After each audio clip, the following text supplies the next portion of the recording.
If it breathes under the mud, it's either worth saving or worth running from. And Ethan Cole had learned the hard way that guessing wrong usually ruined your week.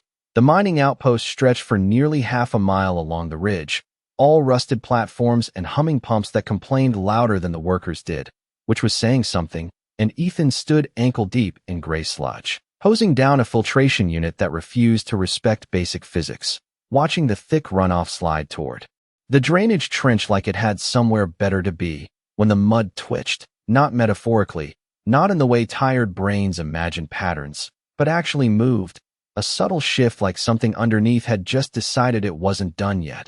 He paused, hose still running, water pressure steady at about 40 psi, and leaned in slightly, because curiosity had always been his worst professional habit, and that was when a hand broke through the surface and grabbed his wrist, cold enough to make him flinch but not weak, trembling but deliberate. And for a second Ethan considered three options in rapid succession: pull away, call it in, or pretend none of this was happening and go back to arguing with machinery. But the hand tightened just enough to make the decision for him. Yeah, okay, he muttered, because talking to impossible situations made them feel slightly more manageable, and he dropped the hose, digging through the thick layer until he uncovered a figure, smaller than expected. Lighter too, as if gravity had decided to be polite for once, and he dragged her free, mud sliding off in heavy sheets, revealing the outline of a woman, barely conscious, breathing shallow but steady, and definitely not dressed for a place where the air tasted like metal and disappointment. He hesitated for half a second, long enough to remind himself that this was above his pay grade and exactly the kind of problem that turned into paperwork, then sighed and hoisted her over his shoulder. Anyway, because leaving people in the mud felt like a bad life choice even by his standards. His quarters were about 200 feet away, a narrow prefab unit that creaked like it had opinions, and he laid her down, carefully near the wash basin, grabbing a clean cloth that had once aspired to be white, turning the water on low to avoid shocking her system, and started rinsing away the layers of grime, slow, methodical, the way you handled equipment you didn't fully understand yet didn't want to break. As the mud cleared, details emerged that didn't fit, skin too smooth for someone surviving out here, features too refined, and then the ears, long and elegantly tapered, unmistakably not human, which made Ethan pause mid-motion, cloth hovering in the air as his brain recalculated the situation with impressive lack of success. Right? He said quietly, because that covered a lot of ground, and continued anyway, because stopping now felt worse. And that was when her eyes opened, sharp, aware, locking onto his with a focus that didn't belong to someone who had just been half-buried in industrial runoff. And she didn't pull away, didn't panic, didn't even look confused. She simply watched him, as if he were the unexpected variable in a problem she had already solved. And when she finally spoke, her voice was steady despite everything. "Why are you touching me like that?" Ethan blinked once, processing the question and the tone behind it, then glanced down at the cloth in his hand and the water still running. "Honestly," he said, dry as ever, "because you were covered in about 3 inches of mud, and I figured that was a bad long-term plan." And something in her expression shifted, subtle, almost imperceptible, like a system adjusting to new data, and for reasons he couldn't explain. Ethan had the sudden, uncomfortable feeling that this was the part of the day where everything got complicated. She did not look away. And that was the first problem Ethan could not file under normal behavior, because most people, human or otherwise, tended to blink, flinch, or at least acknowledge the fact that they had just been pulled out of industrial mud by a stranger with questionable decision-making skills. But she simply watched him, steady and quiet, as if the situation belonged to her more than it did to him. Ethan set the cloth aside slowly, giving her space without stepping back too far, because instinct told him distance might not be the safest option either, and he reached for a thermal blanket hanging on the wall, draping it over her shoulders with a level of care he usually reserved for equipment that cost more than his yearly salary. "You are not from around here," he said, which felt like an obvious statement, but also the only one available, and she tilted her head slightly, the motion precise, controlled, like someone who had practiced every movement until it carried exactly the meaning intended. "No," she replied, and even that single word sounded measured, not weak, not confused, just deliberate, which did not match the condition he had found her in. Ethan leaned against the metal counter, folding his arms loosely, studying her the way he studied broken systems, looking for patterns, inconsistencies, anything that explained why his day had just taken a sharp turn into something that would absolutely not be covered by standard reporting forms. "You have a name?" he asked, because names usually helped anchor reality. And for a brief moment she said nothing, her gaze drifting past him to the small window where the gray sky pressed down like it had nowhere else to go. Then back to him, sharper now, more focused. "Lyra," she said, and there was something about the way she said it that made it feel less like an introduction and more like a test. Ethan nodded once, accepting it without comment, because questioning it felt like the wrong move, and he pushed a cup of water toward her, the cheap metal kind that tasted faintly of whatever it had been cleaned with last. "Ethan," he offered in return, keeping things even, simple, manageable. She took the cup, her fingers brushing his briefly, and again that strange pause stretched between them, not awkward, not tense, just aware, as if something unseen had taken notice and decided to pay attention. She drank slowly, controlled, not the way someone dehydrated would, which added another item to the growing list of things that did not make sense, and Ethan exhaled quietly, running a hand through his hair. "So, Lyra," he said, tone light, almost casual, "any reason you were buried in 3 inches of mud about 200 feet from a filtration line that leaks more than it should?" A faint shift touched her expression, not quite a smile, but close enough to register as something softer than before. "I was misplaced," she said, choosing the word carefully, and Ethan let out a short breath that might have been a laugh on a better day. "That is one way to describe it," he replied, glancing toward the door as a distant rumble rolled through the outpost, low at first, then building, the kind of sound that did not belong to mining equipment or weather patterns, something heavier, more deliberate. Lyra's eyes moved to the same direction instantly, her posture changing in a way so subtle most people would have missed it, but Ethan did not, because he had spent years noticing the moment before things went wrong, and the air in the room seemed to tighten, like the station itself was holding its breath. "That," he said slowly, "does not sound like my problem." And Lyra looked back at him, calm, certain, and said, "It is now," just as the distant hum grew louder, closer, and for the first time since pulling her out of the mud, Ethan had the distinct feeling that whatever he had stepped into was about to step back much harder. The sound outside did not belong to anything Ethan trusted, and that alone made it a problem, because in his experience, anything that arrived without warning and sounded expensive usually came with expectations he could not meet, and he pushed himself off the counter, moving toward the door with a slow, deliberate pace that suggested control he did not entirely feel. Behind him, Lyra did not rush, did not panic. She simply stood, the blanket falling into place around her like it had been designed for her rather than borrowed, and Ethan noticed, not for the first time, that everything about her seemed to adjust to the situation faster than it should. He cracked the door open just enough to look outside, and the outpost, normally loud with machinery and complaints, had gone quiet in a way that felt unnatural, as if someone had lowered the volume of reality itself, and overhead, cutting through the heavy gray sky, a sleek vessel hovered with the kind of stillness that suggested it was not asking permission to be there. "That is new," Ethan muttered, because understatement felt appropriate, and he stepped back inside, closing the door halfway, not fully, because fully closing it felt like pretending nothing was happening, and that had never worked out well for him. "You want to explain why something that looks like it costs more than this entire outpost is hovering 200 feet above my head?" he asked, turning toward Lyra, who was now standing straighter, her earlier weakness replaced by something quieter but far more controlled. She met his gaze without hesitation, and for a brief moment, Ethan had the odd impression that she was deciding how much of the truth he was allowed to hear. "They are looking for me," she said simply, and there was no drama in her voice, no fear, just certainty, and Ethan let out a slow breath, nodding once as if that clarified things, even though it did not.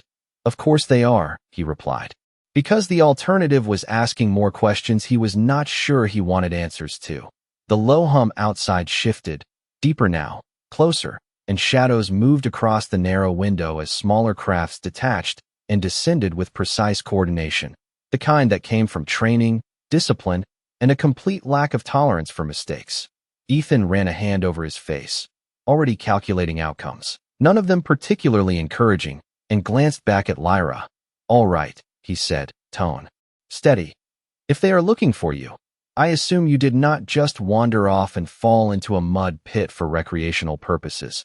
And something flickered in her eyes, faint amusement perhaps, or recognition. It was hard to tell.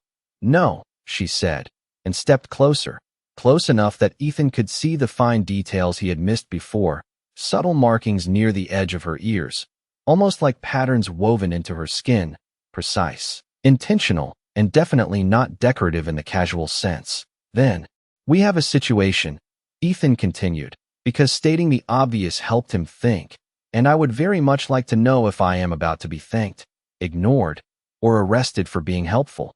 And for the first time, Lyra's expression softened in a way that felt less controlled, more personal, as if something about his question mattered more than it should.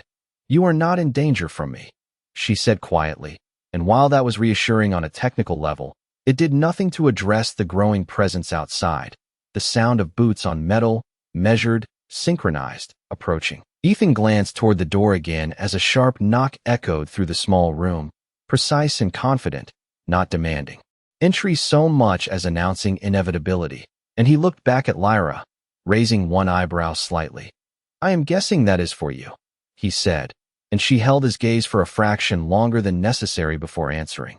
"Yes," and somehow, that single word carried enough weight to make Ethan realize that whatever came next was not going to be simple, not for her, and definitely not for him.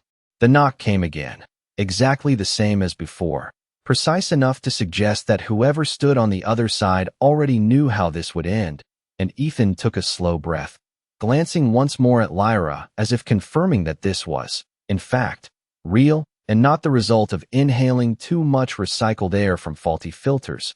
Then he stepped forward and opened the door.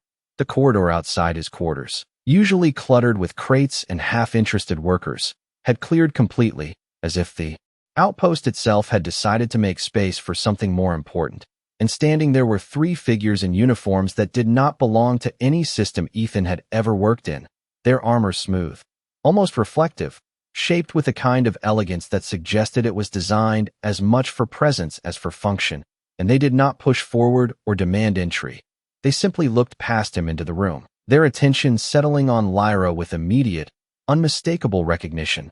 What happened next was quiet, but it carried more weight than anything loud ever could, because all three of them lowered themselves to one knee in perfect unison, their heads bowed just enough to signal respect without losing awareness of their surroundings, and the smallest of movements passed through the air like a shift in gravity. "Your Highness," one of them said, voice steady, controlled, and completely certain, and Ethan felt something in his brain pause, not stop entirely, but hesitate, like a system trying to process input it had not been built to understand.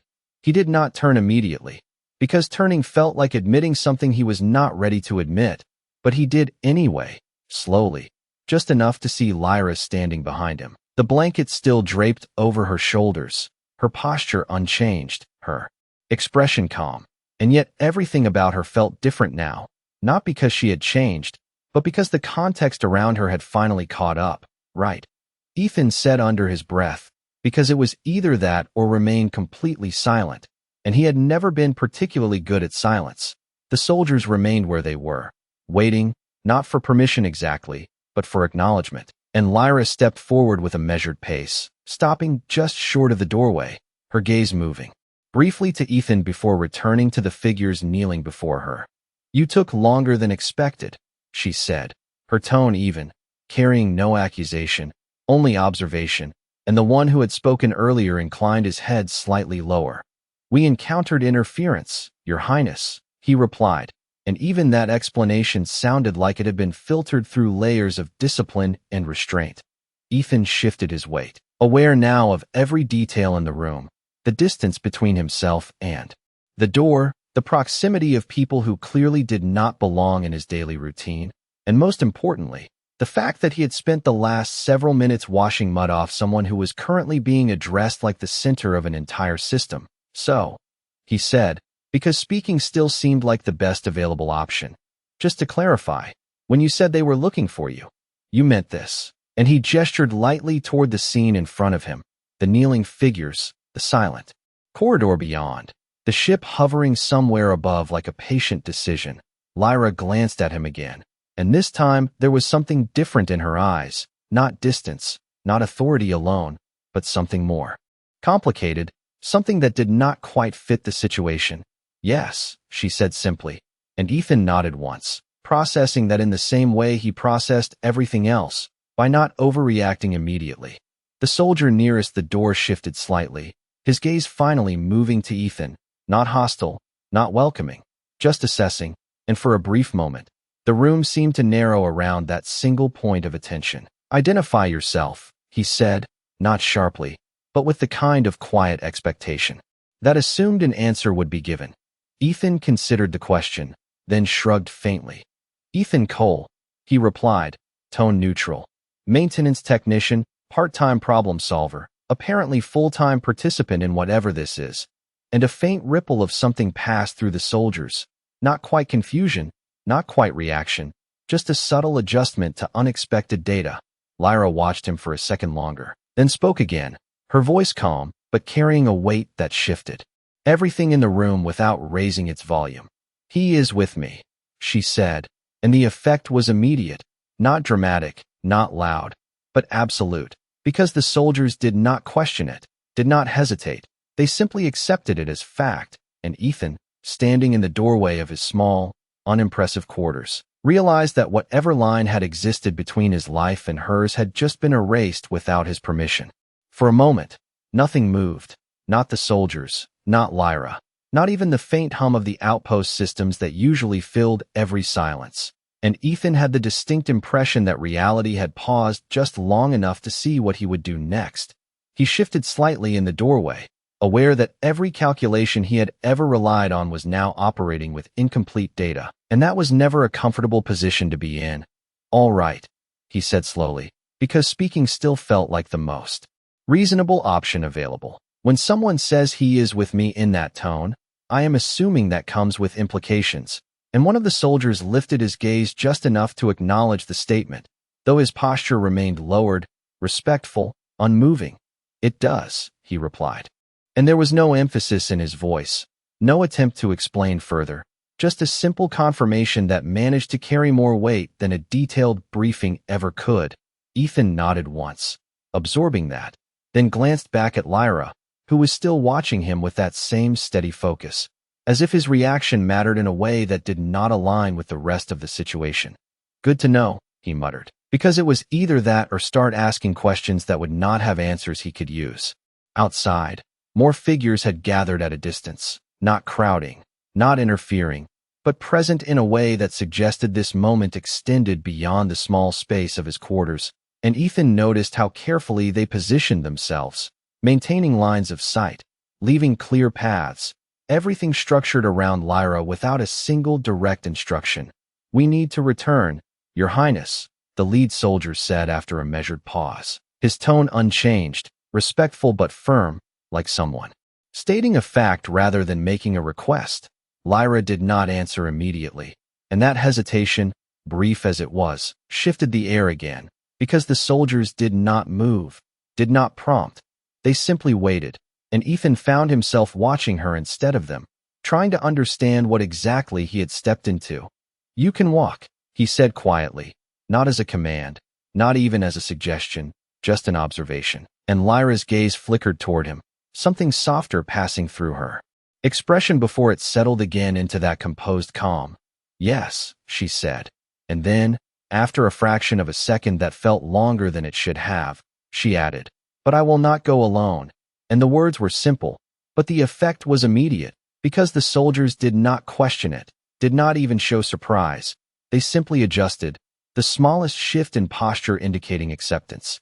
Ethan blinked once, processing, then let out a quiet breath that might have been a laugh if the situation had been even slightly less serious. Of course, he said, because apparently this was how his day was going now. Why would anything be simple?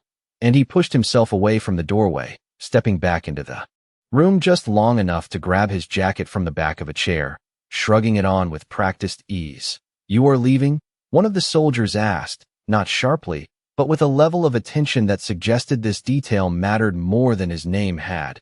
Ethan glanced at him, then at Lyra, then back again, and gave a small, almost apologetic shrug. "It seems like I already have," he replied, and there was a brief silence after that. Not uncomfortable, not tense, just settled, like a decision had been made somewhere above all of them, and they were simply catching up to it. Lyra stepped past him toward the doorway, her movement smooth, controlled, and as she did, her hand brushed lightly against his sleeve, not enough to stop him, not enough to hold him, just enough to register, and Ethan, who had spent most of his life ignoring small details that did not matter, found himself noticing that one. Outside, the air felt different, heavier with presence, quieter in a way that suggested attention rather than absence, and as Ethan stepped out beside her, he realized that the outpost, the mud, the broken machines, all of it had already started to feel like something he was leaving behind, even if he had not yet decided to go. The moment Ethan stepped fully outside, the outpost stopped pretending to be ordinary, because people who had spent years ignoring each other suddenly found very important reasons to stand still and look elsewhere. Conversations cutting off mid-sentence, tools left idle, and the entire half-mile stretch of rusted platforms seemed to lean subtly away from the path Lyra walked, as if space itself understood hierarchy better than its inhabitants. Ethan kept his pace even beside her, hands relaxed at his sides, because if there was one thing he had learned, it was that reacting too much only made things worse, and right now he had no idea what the correct reaction was supposed to be.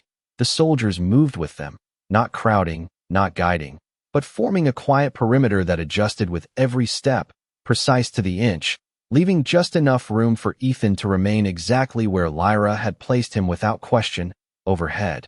The ship held position roughly 200 feet above the central platform, its surface reflecting the gray sky in a way that made it look less like metal and more like a decision waiting to happen.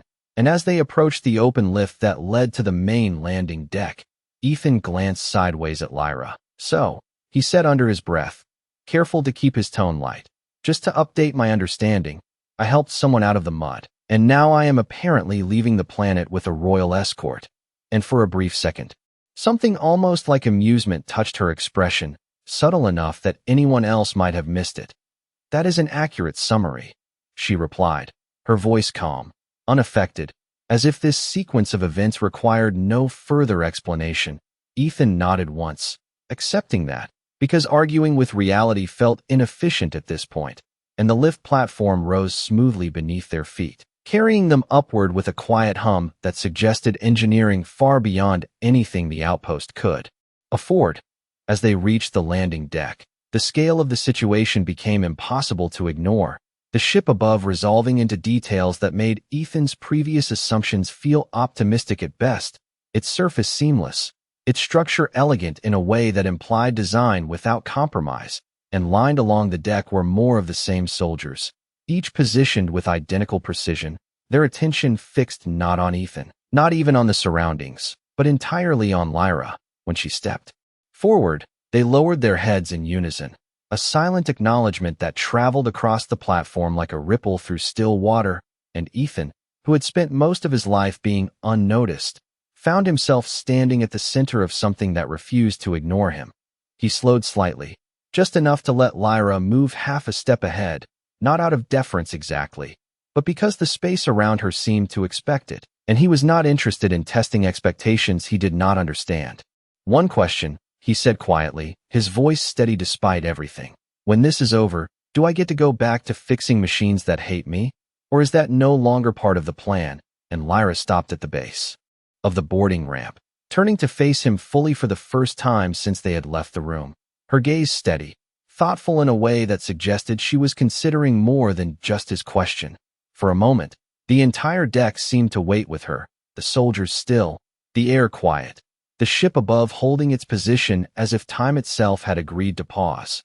Then she stepped closer, just enough that her voice did not need to carry beyond him, and said, "That depends." Her tone softer now, not for the soldiers, not for the system, but for him. On whether you still think you are only someone who fixes machines. And Ethan, who had always been very clear about who he was and where he belonged, found that answer was suddenly a lot less certain than it had been an hour ago. The boarding ramp did not extend with noise or spectacle. It simply unfolded, smooth and inevitable, like the next step in a process that had already been decided long before Ethan had a chance to object. And he stood there for a fraction longer than necessary, looking at it the way a person looks at something that quietly changes the direction of their life without asking permission. Lyra moved first, not turning to check if he would follow, not needing to. And that, more than anything, was what made Ethan step forward, because being expected to follow was somehow harder to resist than being told. The surface beneath his boots shifted subtly as he walked up the ramp, not unstable, just responsive, as if the ship was aware of him and had not yet decided what to make of that fact. And the air changed as he crossed the threshold, cleaner, cooler, carrying a faint hum that felt less like machinery and more like something thinking in the background. Inside, the space opened into a wide corridor lined with panels that did not display information so much as hold it, light moving beneath their surfaces in slow patterns that suggested purpose without explanation. And the soldiers followed at a measured distance, their presence constant but unobtrusive, like punctuation rather than interruption.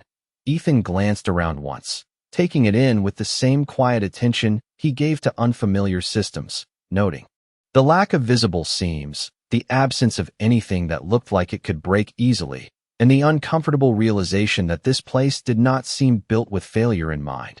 "You have a very different definition of transportation," he said, his voice low but steady, because if he stopped talking entirely, he suspected the situation might become even more real than it already was. Lyra did not slow, but her gaze shifted slightly toward him, acknowledging the comment without fully engaging it. And for a moment, Ethan wondered how many people had walked this path beside her and failed to understand what it meant. They reached an open chamber at the end of the corridor, circular, quiet, with a central platform that rose a few inches above the floor, and the moment Lyra stepped onto it, the entire space adjusted, light shifting, air pressure balancing, subtle changes that aligned everything around her presence. Ethan stopped just short of the platform, not out of hesitation. Exactly, but because it felt like a boundary, one he was not entirely sure he was meant to cross, and Lyra turned then, fully this time, her attention settling on him in a way that made the rest of the room feel distant. "You can come with me," she said, and it was not an order, not quite, but it carried the same weight as everything else she had said, the kind that did not require repetition. Ethan considered that for a second, then stepped forward onto the platform beside her, because at this point, consistency seemed more useful than caution, and the moment he did, the floor beneath them responded, a faint shift that traveled outward through the room like a quiet acknowledgement.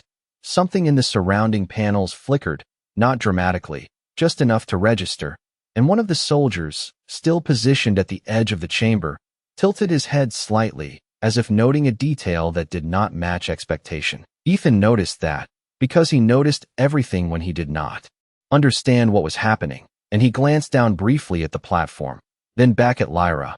"I am starting to get the feeling," he said carefully, "that this place reacts to you." And she held his gaze for a moment before answering, her expression unreadable in a way that suggested she was choosing her words with more care than before. "It does," she said. And then, after a pause that carried more meaning than the words themselves, she added, "It should not react to you." And Ethan, standing in a room that clearly disagreed, found himself quietly reevaluating just how simple his role in all of this was supposed to be. The platform did not move in any way Ethan could feel, but the room changed around them, and that was somehow worse, because motion at least followed rules, while this felt like being redefined by something that did not need permission. The light along the walls shifted tone, cooler, sharper, as if adjusting to a different standard, and a low harmonic sound threaded through the air, subtle enough to ignore if you did not know better. But Ethan had spent years listening to machines that spoke in small details, and this did not sound like background noise. It sounded like recognition. He stayed still, not out of fear, but because moving without understanding felt inefficient. And he glanced at Lyra, who was watching the space around them with a calm that suggested none of this surprised her, or at least not in the way it surprised him. "You said it should not react to me," he said quietly, his voice steady. Because if the room was paying attention, it did not need encouragement, and yet it clearly did not get that message, and Lyra did not answer immediately, her gaze shifting briefly to the panels surrounding them, where the patterns of light had grown more focused, more deliberate, as if narrowing in on a specific variable. "This system is calibrated to royal signatures," she said after a moment, her tone measured, each word placed with care. "It responds to lineage, authority, identity." And Ethan nodded once, following the logic even if it did not include him. "That sounds very exclusive," he replied, glancing down at the platform beneath his feet. "And I am fairly certain I do not qualify for any of those categories." And for the first time since they had entered the chamber, something in Lyra's expression shifted in a way that was not entirely controlled, not entirely distant, something closer to uncertainty. "You should not," she said, softer now, and the emphasis was not on doubt, but on contradiction. Before Ethan could respond, the panels along the walls brightened, the patterns accelerating, converging toward the center of the room, and a thin line of light traced itself along the edge of the platform, outlining their position with precise geometry. One of the soldiers at the far edge of the chamber stepped forward slightly, not enough to interrupt, but enough to signal that this was no longer routine, his posture tightening in a way that suggested attention rather than alarm. Ethan noticed that too, because he noticed everything that did not fit, and he let out a slow breath, running a hand briefly along the back of his neck.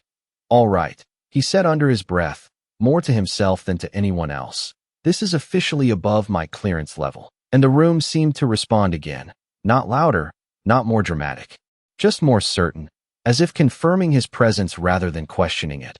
Lyra stepped closer, just enough that her voice did not carry beyond him. And when she spoke, there was a difference now, something quieter, more personal, as if the space around them had narrowed to a point that only included the two of them. "Tell me exactly what you felt when you touched the platform," she said, and Ethan blinked once, surprised by the question, then considered it, because if there was one thing he trusted, it was his ability to notice small things others ignored. "It adjusted," he said slowly, choosing the word carefully. "Not to me, exactly, but not away from me either, more like it was deciding." And Lyra held his gaze, absorbing that, and for a brief moment, the calm certainty she had carried since the beginning cracked just enough to reveal something else beneath it, something sharper, more uncertain. "That is not how it works," she said quietly, and the system around them, still glowing, still focused, seemed to disagree in complete silence. The light did not fade after Lyra spoke, and that was the part Ethan found most concerning, because systems, in his experience, either confirmed input or rejected it. They did not hesitate. They did not linger in some in-between state like they were thinking, and yet the chamber held that exact tension, a quiet, deliberate pause stretched across every surface. The thin line of light at their feet pulsed once, not brighter, not dimmer, just present, as if acknowledging something neither of them had fully said out loud. Ethan exhaled slowly, keeping his posture relaxed even as his mind worked through possibilities that did not align with anything he understood about machinery or logic. "If this is the part where something explains itself," he said quietly, "I am very open to that." And the room, predictably, offered nothing in return except that steady, focused hum.